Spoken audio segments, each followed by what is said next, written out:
Hello and welcome back to the Live Label Free podcast. Today I am joined by Quinn Haisley.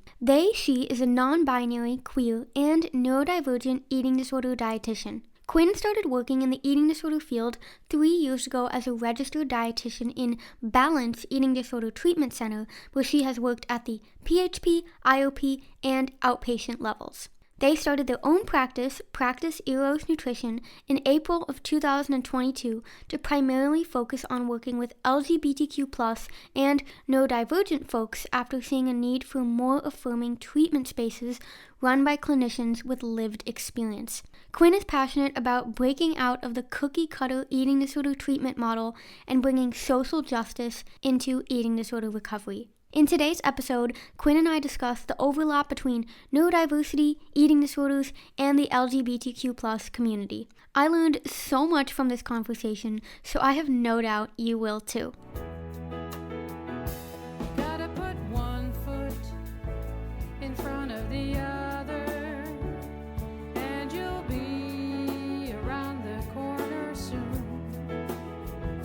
Welcome to Live Label Free, the podcast, where you'll learn to let go of limiting labels and embrace your unique brain. As my mom says so beautifully in her song, Fear is a heavy load to carry. which is why on this podcast, you'll learn the scientific links between neurodiversity and eating disorders, giving you a deeper understanding of how you can face your fears and become truly free. Together, you and me, we will keep putting One foot in front of the other.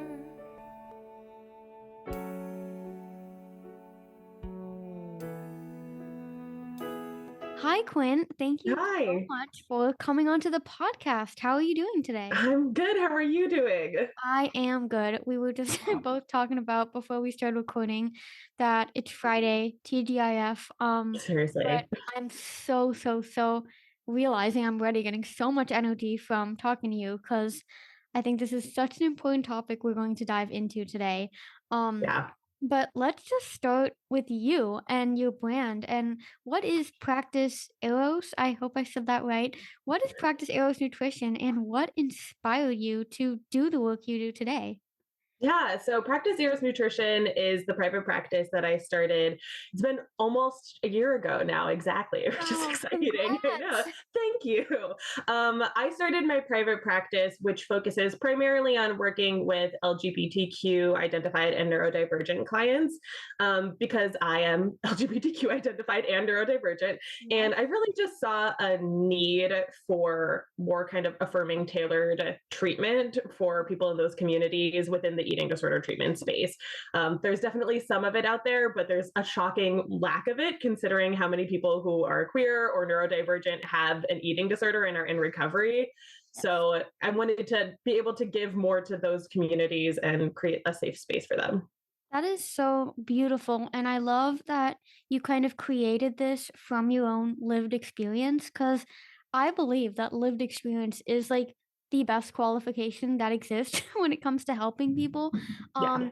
Because how can you ever understand someone dealing with these issues or I don't even want to say issues, but like dealing with these parts of their life if you don't have that lived experience, right? And for Yeah. me, it's really similar in that I have really started focusing on bridging that gap between eating disorders and neurodiversity specifically. Of course, Mhm. I don't have that lived experience with queer identity or being part of the LGBTQ community, but I've just found in my lived experience with basically having an eating disorder for 10 years and not knowing that there was any type of underlying neurodiversity for me, Yeah. discovering like how my approach to not only recovery but life is so different and having this unique lens to look through and having a community of people that understand that and now being able to spread that message to other people, I think it's so empowering. um Yeah. and it makes you, I guess, grateful for being so unique and being so different. Whereas for me in the past, I always wanted to fit in and be like everyone else, but now I'm like, Sure. hell no, like I just want to be me. No, it's great to see, I think, so many community spaces where we have more people with lived experience doing this kind of work. I feel like in the past few years, I've seen a lot more of that, and it's so helpful in these spaces. Right, because these spaces allow, I think it's kind of with the whole idea of the autism, I guess we hear a lot like autism has become more prevalent over the years. Yeah. And I'm like, it's not that it's become more prevalent, it's just that people recognize it and are more aware of it. And I feel Yeah. like it's the same with like being LGBTQ or any type of eating disorder. Like it's not that there are more people suddenly LGBTQ now. It's just that there's more acceptance around it, although we were just talking about there's a lot of non-acceptance around it Yes. as well, unfortunately. But let's focus on the positive, right? Because one of my favorite quotes by Martin Luther King is hate cannot drive out hate, only love can do that. And I apply that everywhere because I'm like, if we're gonna focus our energy on the horrible people that are saying it's all fake news, we're not gonna get anywhere. And I Exactly. so important to empower the people that are advocating for inclusivity and love and acceptance. So yeah, with all that said, how can being queer and neurodivergent interplay during an eating disorder? Yeah, those are excellent questions. I think one thing that I have found to be really interesting, and I know we've like briefly talked about this together, but there is a ton of intersection from what I have seen between being queer and being neurodivergent. And there's definitely been some interesting, I feel like this is probably something we're going to get more research on in the next few years, Mhm. but a lot of interesting research around how being neurodivergent honestly makes people like think kind of outside of the box and think outside of social norms, which makes people feel more comfortable with exploring things like queer identities. So you see a lot of overlap between being neurodivergent and being queer. Mhm. So many of my clients who come to see me are both queer and neurodivergent. And it's very interesting to explore with them how both of those things are impacting their eating disorder, are impacting recovery. I think one thing that you've already brought up that is really important is like a lot of people in recovery feel like there's a lack of spaces where they feel like they have people who they can identify with. Right. This is, I think, especially a thing that I see with people who've gone to higher levels of care or done different treatment programs. And while those can be like extremely helpful and extremely supportive for people, they're not usually like tailored for neurodivergent or queer Oh my people. God, don't even get me started. So there could be like a lot of gaps in care that happen there, or there's just a lack of understanding on clinicians' parts where they don't understand how being queer or neurodivergent is impacting somebody's eating disorder.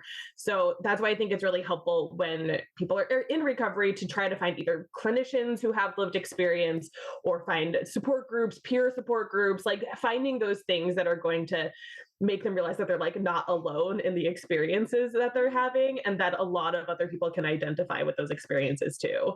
Yeah, I mean, I think you just brought up a really, really good point about higher levels of care and treatment centers just not being tailored. And like, even though I don't have, of course, lived experience with the queer LGBTQ community or identity, I do have experience with that neurodiversity, which going having been forced in and out of treatment for almost a decade, like I really learned to mask my, I guess, neurodiversity, Yeah.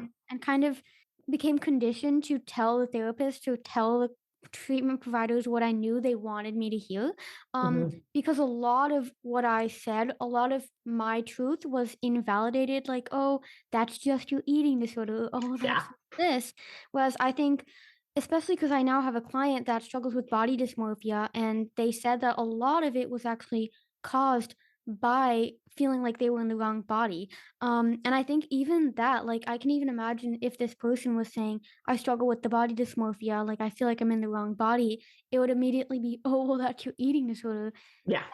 And of course, I'm imagining how that can contribute to disordered eating because you want to change your body and you can do that, I guess, through eating and food and exercise, right? But that's just one of those ways in which I'm like, that invalidation is much more likely to occur when you're working with someone who has no idea what you're talking about. Yeah, exactly. And I've definitely seen that with a number of my clients. I've seen that in eating disorder treatment spaces where, like, you're talking about being neurodivergent and somebody being like, oh, that's just the eating disorder, where there's definitely certain eating behaviors that are tied to somebody being neurodivergent that are not tied to the eating disorder. Like those are two separate things.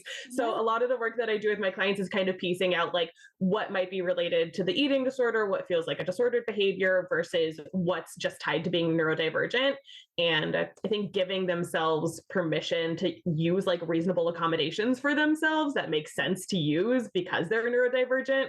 And like you're saying with queer clients, especially like gender nonconforming and trans clients, there can definitely be that sort of, oh, it is just the eating disorder, that's just the body dysmorphia that'll go away once you're in recovery, versus if they're like really experiencing strong gender dysphoria, things like gender affirming surgery or HRT, like that kind of treatment care can be super helpful for them. But if that's not being recognized by their treatment team or by a higher level of care, then they can get really stuck in recovery because nobody's recognizing that that's what's happening. Exactly. I mean, so much of what you just said, I'm just like, yes, this. And you just named the term gender dysphoria. I have Yes. to be really honest that this is still a really new term to me, so I'm super curious. How can gender dysphoria impact the development of disordered eating or an eating disorder? Yeah. And this is definitely something, again, I see a lot with my trans and gender nonconforming clients who are coming to me. So I think it's really important to have sort of the difference recognized between body dysmorphia and gender dysphoria. Because while there can definitely be like a lot of overlap between the two, it's, feeling a severe amount of distress being in your body, like all of that can be very similar. But with body dysmorphia, usually we're thinking in ED recovery that the process of like renourishing ourselves, doing body image work, all of that can make significant impact on improving body dysmorphia versus Mhm. gender dysphoria is going to be like solely related to feeling like the body you are in does not align with your gender identity. And you can do, all of the body image work that you want to and renourish yourself as much as you want to, and that won't necessarily get rid of gender dysphoria. So Right. I think that that's like the big distinction to make is that they're not going to be treated the same way exactly. Yeah, okay, yeah, like you really brought up a good point there, and that's kind of bringing me back to what you said before about like distinguishing the neurodivergent traits from the eating disorder traits. I think Yeah. this is kind of a lot of what I talk about in not only with my clients but also in my upcoming book is this idea of how for years like treatment providers tried to treat my eating disorder, cure me from my eating disorder by trying to get rid of my autistic traits. Yeah. And that's just like really reminding me of what you were saying here about like they're trying to cure the body dysmorphia by trying to get rid of the gender dysphoria. But Yeah. what that ultimately creates is more invalidation, more insecurity, more anxiety, more distrust. And I'm like, these are all the factors that led to the eating disorder in the first place. Yeah. So that's why I think the work you're doing is so, so important. And again, with that lived experience, like being able to see like or explore with your clients like what's coming from where so that we know what do we maybe want to work on but what do we also want to embrace, right? Because Yeah. for me, I think I stayed stuck in my eating disorder for much longer because it was like you have to get rid of your sensory food preferences, you have to get rid of your need for routine around food. But the more you try and attack something that's intrinsically part of you, Hmm. the more, yeah, like I said, invalidation and distrust. And when you don't have trust in your body and treatment providers in life, like of course you're gonna cling to something that gives you that false sense of control, right? That which is the eating disorder. Yeah. So yeah, thank you so much for sharing that. And I think it leads really well onto the next question, which is what are some incorrect assumptions that are often made about queer people with eating disorders? Oh my gosh, wow, that's such a good question. I think honestly, one of the misconceptions is that, especially with gender, that like anybody who has developed an eating disorder who is trans or non-binary or gender non-conforming has gender dysphoria, because that's not always necessarily true. And things like gender affirming surgery or hormone therapy are not something that like every single person will actively seek out or want to have. So I think that that's definitely a big one, is like kind of the assumption that everybody's experience with an eating disorder is going to be the same if they're in the LGBTQ community, when it's going to be like very individualized and very different. And there can be a lot of overlap for people. But I think that that is like, let's not just stick people into the box of like, everybody's experience is going to look the same if they're a part of this community, that we all have different like lived experience with that. Yeah. So I definitely think that that's like one of the major things. Hey you, have you already grabbed a copy of my brand new cookbook, Nourishing Neurodiversity? As a neurodivergent individual who is fully recovered from an eating disorder, I know firsthand what it feels like to struggle with reliable hunger cues, experience digestive issues, and honestly, I still don't want to deal with the anxiety and overwhelm that comes with elaborate cooking. And that is exactly why I created Nourishing Neurodiversity, to literally help you nourish your neurodiversity. The book is filled with over 50 easy recipes, and although I personally do not follow a specific lifestyle or diet because I'm all about living label-free, I ensured that all the recipes in the book are vegan, gluten-free, soy-free, and nut-free because I know that a majority of the neurodivergent population does have allergies, intolerances, or very strong preferences. And speaking of preferences, I also designed each recipe to be customizable to your unique needs because everyone is different and not everyone likes the same ingredients. Lastly, Nourishing Neurodiversity offers endless tips on how to improve executive functioning, heal digestive issues, optimize gut health, and support mental health.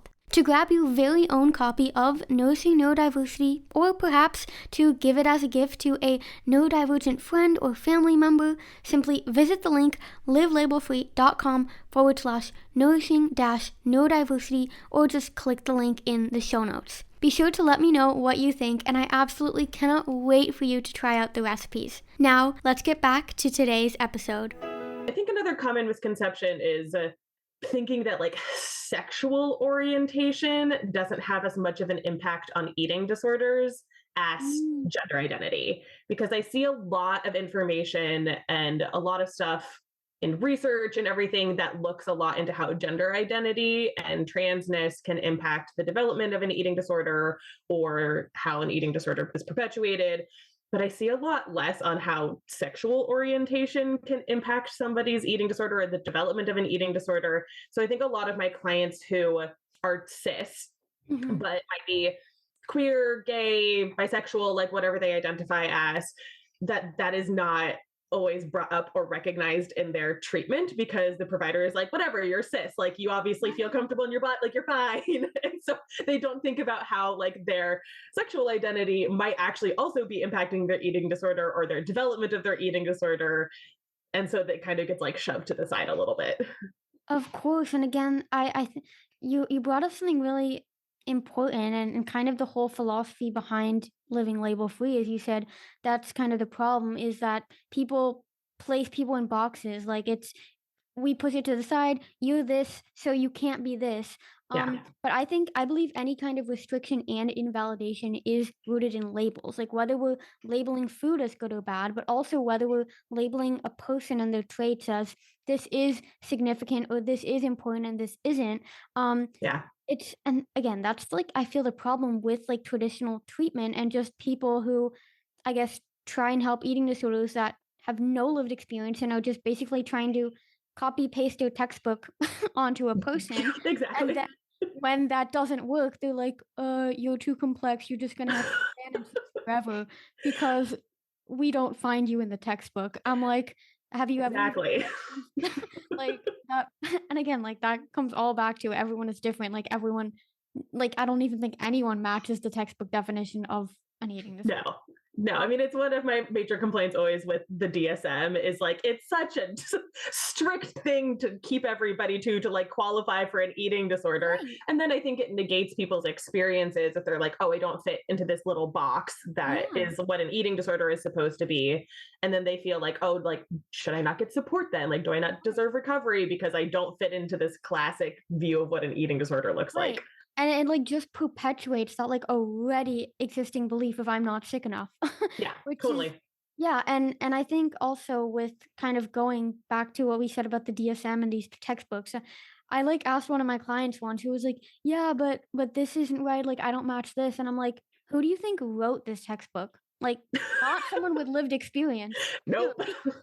So I'm like, the problem is already in like the origins of this diagnosis. And Yeah. kind of when I realized that, like, I mean, I was having an interview last week also with ARFID dietitian, with Lauren Sharifi.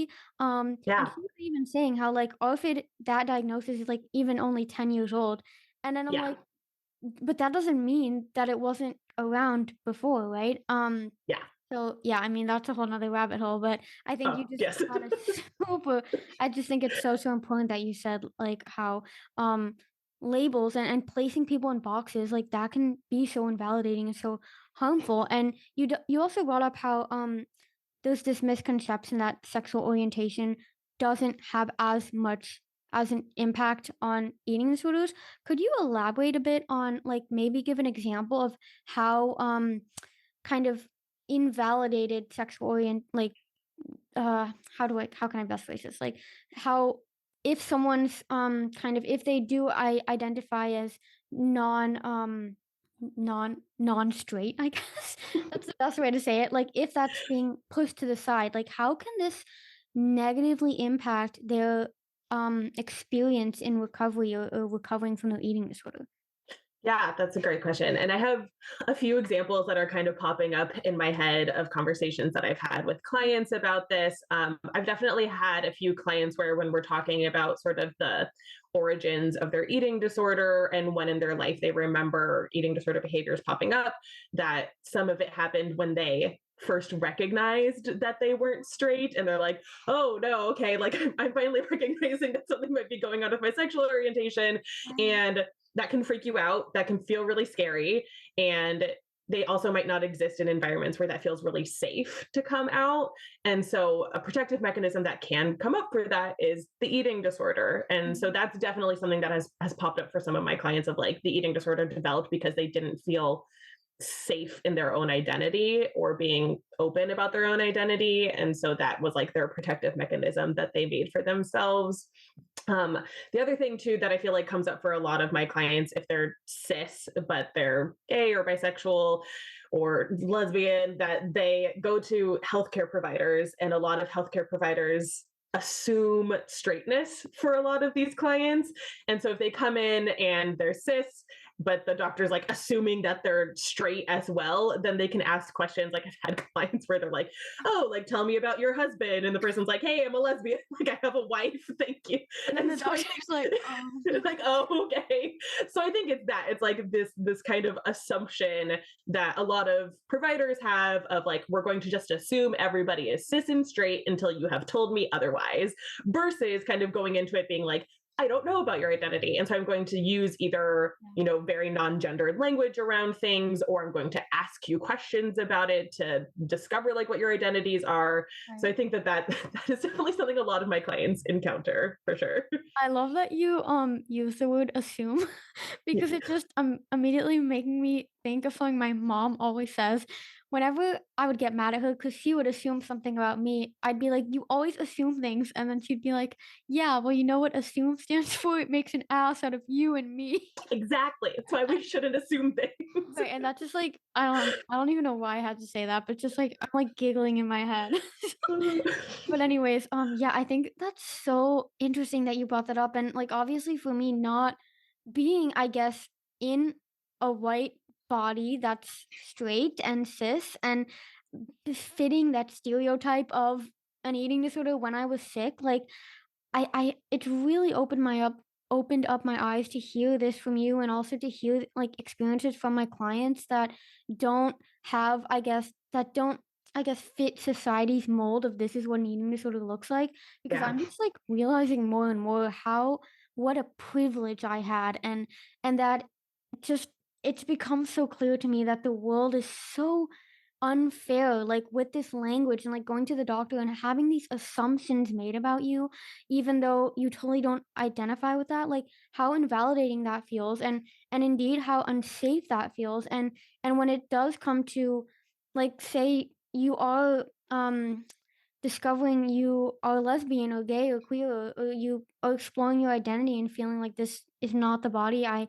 am supposed to be in, but it feels too unsafe to come out. Mhm. Like, of course you're gonna develop an eating disorder is like what I'm thinking, because I'm like, or you feel like the world is not going to accept you for who you are, and that feels like everything is out of my control, because basically it is. And I always say, like, the only thing that basically every is in every single person's control is like what they eat and how they move. Yeah. And that's why I just don't think it's that strange that people are like, why do so many people develop eating disorders? I'm like, well, it's actually not weird at all. Like, No. if you think about the fat phobic and stigmatizing society we live in, that's like getting worse by the day. I'm like, Yeah. of course, the prevalence of eating disorders is going up. I know. Um, yeah, so kind of again, I always come back to, I think it's so, so important, the work you're doing, the work I'm doing, the work so many people are doing. Are there any other misconceptions you wanted to share with our audience that are often made about queer people with eating disorders? Trying to think if there's any other ones that like typically come up for my clients. Um, it's really like nothing glaring that's sticking out to me, That's but if I okay. think of something, I'll come back That's to you with okay. that. Yeah, well, that's okay. Well, if anyone is listening to this and they're like, oh my gosh, you totally didn't name this misconception, please either reach out to me or Quinn on Instagram. So I'm at Live Label Free, and you are. I am at practice Eros Nutrition, and it's underscore between practice and Eros and nutrition. So practice underscore Eros underscore nutrition. Perfect. Yeah, and I'll also link that in the show notes below as well. So if anyone listening to this really wants to share their glaring assumption or Yes. misconception, I please am share it with sure us. there's so many that people have encountered. Well, I mean, I'd love to hear that, because I always say, like, my clients or like the people that have lived experience or are, I guess, my audience, like, I learn the most from them. I feel like, I'm sure it's the Yeah. same for you. Yeah. Even in like working with people, when I am trying to explain something or bring something into words, like something that's probably been at the back of my mind for a super long time, but like through talking with them or through working with them, I'm like, wow, this is like the first time I've been able to vocalize this. And then I'll Yeah. make it into a piece of content or put it somewhere else. And I'm like, thank you, client. um, and they're like, I didn't do anything. And I'm like, You're like, yes, no, you did. you existed. So yeah, I think you touched on so many important topics. And I think it just, the misconceptions go to show how much work needs to be done in the world and the awareness that is necessary. But I think bit by bit, even though we've seen a lot of negativity around this, I think focusing on the positive, amplifying the voices of people with lived experience is the best, most important thing we can do. Mhm.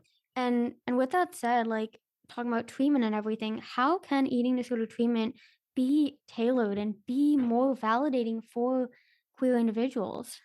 Yeah, I think one of the main things is making sure that all of the staff is trained in how to work with queer individuals. That is kind of like, to me, very basic level of what treatment centers can do. And there's amazing people and organizations out there who do trainings. Just like top of my head, Fed Up Collective is one of my favorite, and they work primarily with trans and intersex clients to get them treatment, to get them care, and they do trainings with facilities, and they're amazing. It goes over like terminology that different clinicians should know. It goes over the difference between body dysmorphia and gender dysphoria. That's a big one.